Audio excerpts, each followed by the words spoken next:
एक समय की बात है। एक गांव में लक्ष्मी नाम की लड़की अपने माँ पिताजी के साथ खुशी खुशी रहती थी। वे बहुत सुंदर और सुशील थी। एक दिन उसके माँ पिताजी ने उसकी शादी की बात उससे करने के लिए उसके पास गए और बोले, लक्ष्मी, हमने तुम्हारे लिए एक लड़का देख रखा है और हम तुम्हारी शादी करना चाहते हैं। लक्ष्मी ने भी बोला कि पिताजी, मैं आप लोगों के साथ रहना चाहती हूँ, आप लोगों की सेवा करना चाहती हूँ। पर लक्ष्मी की पिताजी ने बोला कि बेटी, हमें शादी करनी चाहिए तुम्हारी। फिर बेटी भी मान गई और उसका एक राहुल नाम के लड़के से रिश्ता तय हुआ था। फिर दोनों की शादी हो गई और दोनों शादी होके लक्ष्मी अपने ससुराल चली गई। ससुराल जाने के बाद उसकी सास ने उसके पति राहुल का कान भरना शुरू कर दिया। लक्ष्मी बहुत परेशान थी कि ये मेरे साथ क्या हो रहा है। मैं तो यहाँ सब कुछ अच्छे से कर रही हूँ, फिर क्यों मुझसे कोई खुश नहीं है? क्यों माँ जी मुझे परेशान करते रहती हैं?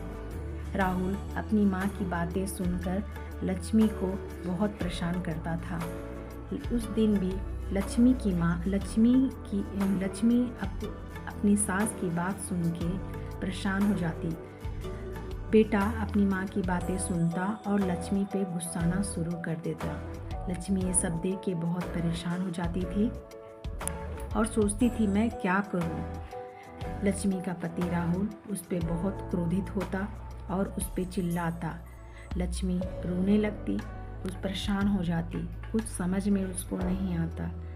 लक्ष्मी अपने बच्चों के साथ उसके साथ रहती, फिर भी उसे कुछ भी नहीं कहती। लक्ष्मी के पति राहुल अपने बच्चों से भी प्यार नहीं करता और उसको भी डांटता और फटकारता था। एक दिन लक्ष्मी ने अब राहुल को समझाने की कोशिश किया, लेकिन राहुल समझा नहीं और घर छोड़ के चला गया।